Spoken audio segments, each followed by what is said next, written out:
Olá, estamos iniciando mais uma apresentação da nossa série de estudos, onde já apresentamos 4 temas, falando sobre a origem da Bíblia, a sua inspiração, a sua importância para o nosso viver diário, a sua relevância para os dias nos quais nós vivemos. E hoje vamos entrar na série propriamente dita, falando do início de tudo, a origem do mal, nossa série de estudos A Voz que Clama, História e Profecia, falando sobre a origem do mal, ou quem sabe por que foi permitido o pecado, a queda de Lúcifer. Poderia ser qualquer um desses títulos, se encaixaria muito bem, mas a origem do mal, porque muitas vezes nós nos perguntamos, mas por quê? Por que Deus permitiu? Será que teríamos uma resposta para nós que satisfizesse nossos anseios, nossos questionamentos? Então queremos neste estudo, trazer alguma orientação que seja útil para cada um de nós. Vamos orar. Amorável Pai Celestial, te damos graças pelo teu cuidado e proteção, pela oportunidade de podermos meditar na tua palavra e rogamos a unção do teu Santo Espírito para que possamos entendê-la e praticá-la no nosso viver diário. Damos a tua paz, a tua graça, e essas bênçãos em nome de Jesus. Amém. O primeiro texto que eu quero ler está em Lucas 10:18, onde o próprio Cristo ele faz uma menção a Satanás, onde ele diz assim: e disse-lhes, eu vi a Satanás como raio cair do céu. Esse episódio está num contexto onde os discípulos vão fazer os seus primeiros trabalhos, primeira experiência missionária, e eles voltam radiantes, felizes, falando do que tinha acontecido, e Cristo então dá uma segurada ali, olha, não se empolgue tanto, porque eu vi a Satanás como o raio cair do céu. E por que isso? É uma orientação do que ele foi e do que ele era naquele momento. Poderíamos fazer uma pergunta: como Lúcifer foi criado?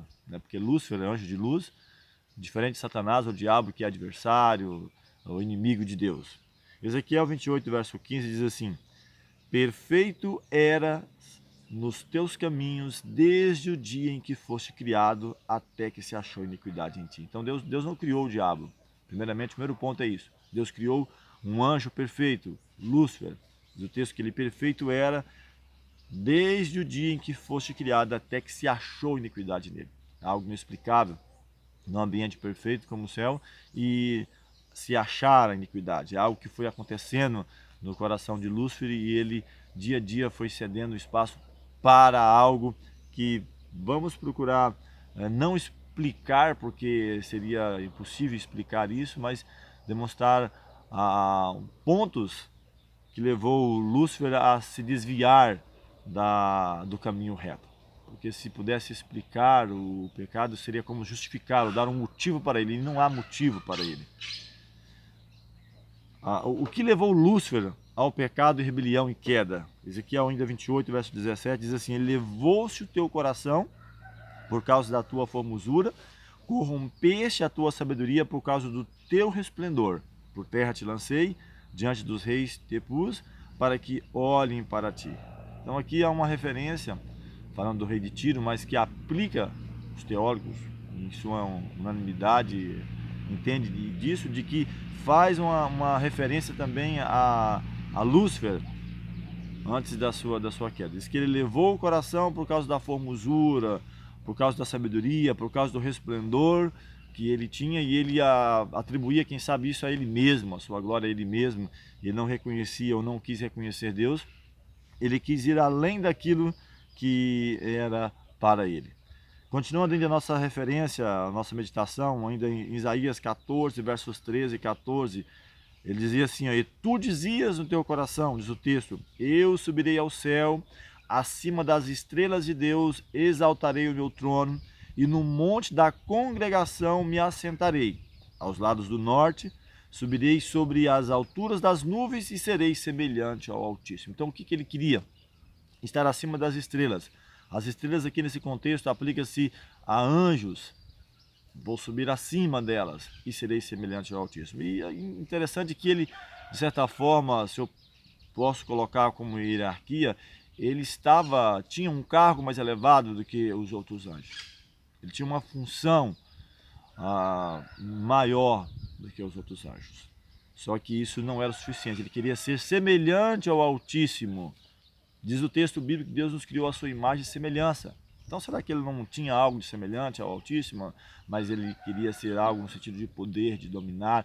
E principalmente, eu vou colocar aqui, a adoração, algo que não era prerrogativa dele, mas somente de duas pessoas, de Deus, o soberano, aquele que é incriado, existente por si mesmo, e do Filho de Deus. E de certa forma foi esta a questão que levou Lúcifer a aventurar, a ir além daquilo que podia. O livro História da Redenção, página 13, ele traz um pensamento que está de acordo com aquilo que a palavra de Deus nos diz.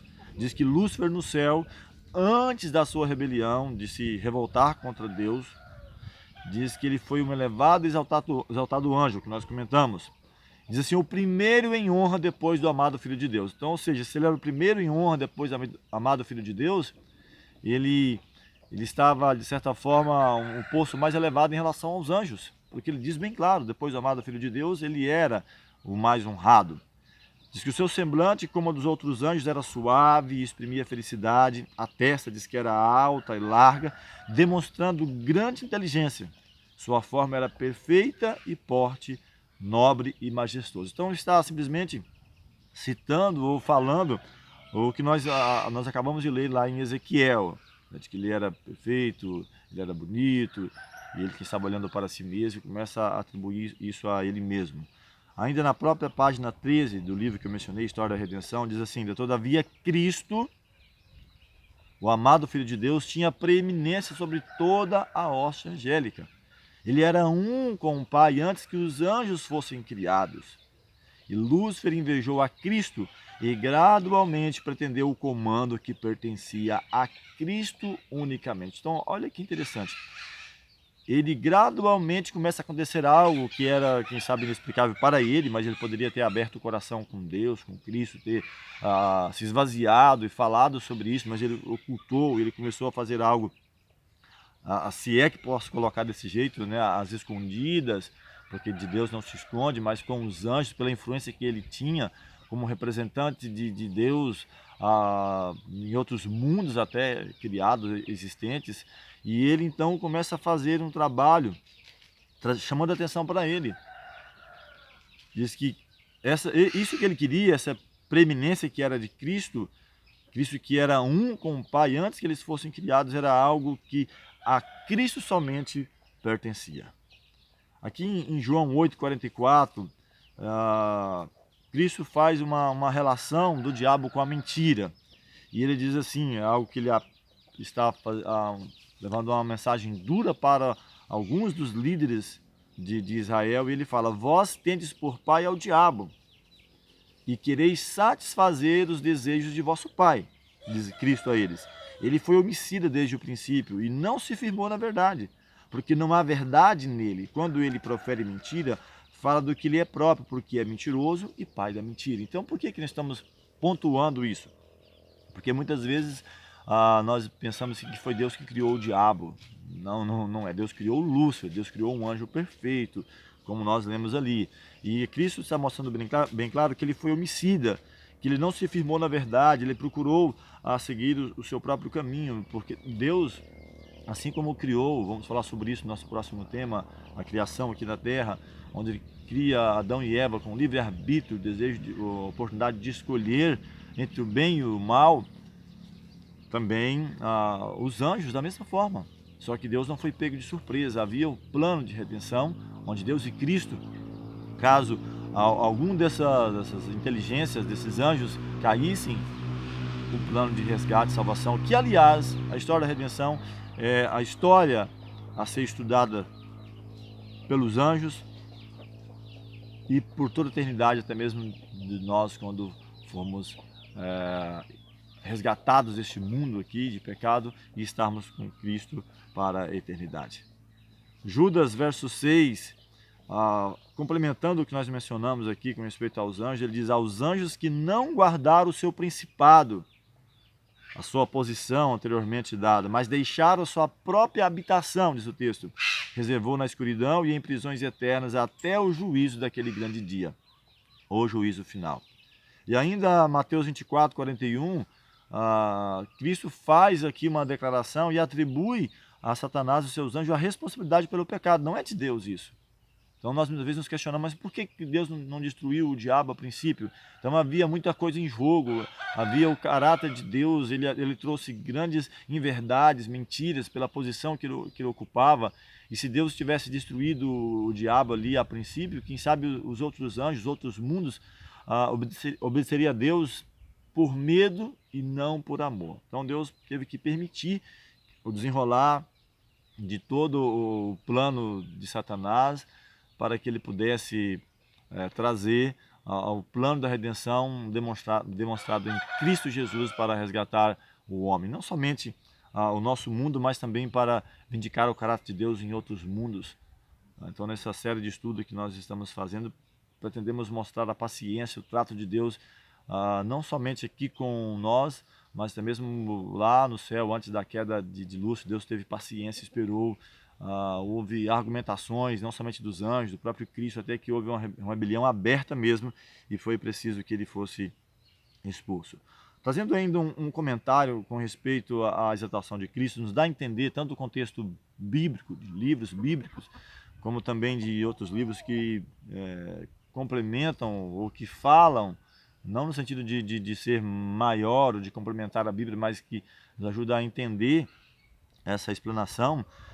Nos diz que o grande Criador, ou o eterno, o existente por si mesmo, o soberano, Deus, ele convoca as hostes celestiais e, na presença de todos os anjos, ele confere honra especial a Cristo, a seu Filho. Isso nos dá a entender que até aquele momento, apesar de Cristo ser um com o Pai, ele não participava dessa honra de adoração, assim como o Pai recebia, e isso estava inquestionável diante de todos.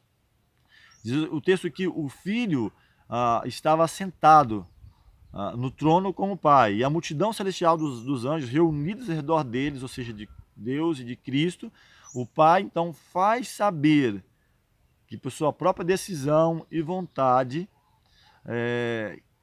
Cristo, seu Filho, devia ser considerado igual a ele, assim que em qualquer lugar que estivesse presente seu Filho, ou seja, Cristo, isso valeria pela sua própria presença. Então, se isso aconteceu, esse concílio, essa reunião, onde Deus coloca bem claro, até mesmo eu estou colocando a minha opinião aqui, baseado nos contextos bíblicos, históricos, proféticos, que até mesmo pelo que estava acontecendo, algo estranho no coração de Lúcifer, essa inveja de Cristo, ele coloca a posição bem clara, já estava, mas está mostrando, ele é meu filho, ele pode ser adorado tanto quanto eu, então eu quero que seja assim. Então, a questão de Lúcifer foi contra Cristo. Ele estava invejoso, ele estava enciumado de Jesus Cristo. Tá? Os outros anjos curvaram, aceitaram, reconheceram a supremacia, a autoridade que, aliás, já era ali. Mas é como se fosse uma formalização, estou colocando aqui na linguagem nossa. A autoridade e direito de Cristo de governar. Então, eles curvou-se. Ele também curva ali. Mas em seu coração estava cheio de inveja, de rancor. Imagine, no céu, no ambiente perfeito, começa a surgir isso no coração dele, porque começa a querer a posição que o Eterno estava conferindo ao Filho de Deus. Então, para ele ser o primeiro depois de Cristo, ou quem sabe o mais honrado dos anjos, não era o suficiente. Ele queria uma autoridade que igualava a Deus, que é algo que só poderia ser conferida a Cristo. E ele estava invejoso, estava com rancor. Cristo tinha sido introduzido no especial conselho de Deus e na consideração de seus planos, enquanto Lúcifer não participara deles. É claro, é óbvio, ele é uma criatura, Cristo é filho de Deus. Então diz que houve controvérsias entre os anjos, questionamentos. Lúcifer e seus simpatizantes, que houve vários, nós vamos ver isso, eles porfiaram, eles queriam reformar o governo de Deus, tá? Estavam descontentes, infelizes, né, porque não podia perscrutar a sabedoria, o insondável conhecimento de Deus e averiguar qual o propósito, né, que Deus tinha de exaltar a Cristo e dotá-lo com tão ilimitado poder e comando. Então rebelaram contra a autoridade de Cristo. Então este foi o ponto, rebelaram-se contra a autoridade de Cristo. Satanás, que agora não era mais Lúcifer, o anjo de luz, o regente do coro celestial, que era o primeiro a entoar as notas de louvor a Deus e a Cristo, Então ele se rebela, ele se levanta e ele começa a trabalhar com os anjos ali para reformar ou questionar o governo de Deus, de que algo estava errado em Deus fazer aquilo, mas Cristo é Filho de Deus, poderia ser adorado tanto quanto o Pai. E Deus estava então, de certa forma, formalizando, olha, onde estiver Cristo é mesmo que esteja a minha pessoa, deve ser respeitado tanto quanto eu. Apocalipse 12, versos 7 a 9, ele fala sobre essa guerra que houve no céu. Diz assim: houve batalha no céu. Miguel e seus anjos batalhavam contra o dragão. E batalhava o dragão e os seus anjos, mas não prevaleceram, nem mais o seu lugar se achou nos céus. E foi precipitado o grande dragão, a antiga serpente, chamado Diabo e Satanás, que engana todo mundo. Ele foi precipitado na terra e os seus anjos foram lançados com eles. Então diz o texto que Deus, de certa forma, então você quer se rebelar, então permite. Houve uma batalha, alguns dizem que foi uma batalha simplesmente de palavras, verdade e erro, mas acreditamos que houve uma conflagração mesmo, uma batalha, uma luta, e ele foi expulso do céu. E aqui tem uma mensagem, Apocalipse 12, verso 12, diz: ai da terra, por quê? Diz assim, ó, por isso alegrai-vos os céus e vós que nele habitais. Mas ai dos que habitam na terra e no mar, porque o diabo desceu a vós e tem grande ira, sabendo que pouco tempo lhe resta. Então pouco tempo restava a ele. Ou seja, está sentenciado, né, à morte, mesmo que isso já tenha perdurado aí, quem sabe, milênios, né? Estou falando simplesmente do nosso contexto, né, de mundo, de criação, não do tempo em que ele foi expulso do céu. O exemplo de Cristo, qual é o exemplo de Cristo para nós? Aqui em Filipenses 2, versos 5 a 7, diz que de sorte que haja em vós, haja em vocês, haja em nós, o mesmo sentimento que houve também em Cristo Jesus. Qual foi o sentimento? Que sendo em forma de Deus, não teve por usurpação ser igual a Deus, mas esvaziou-se a si mesmo, tomando a forma de servo, fazendo-se semelhante aos homens. E diz mais ainda, versos 8 a 10, e achando na forma de homem, humilhou-se a si mesmo, sendo obediente até a morte e morte de cruz. Por isso também Deus o exaltou soberanamente. Ele deu um nome que está sobre todo nome, para que ao nome de Jesus se dobre todo o joelho dos que estão nos céus, na terra e debaixo da terra. Então, que diferença? Cristo, que sendo como Deus, não teve usurpação o ser igual a Deus.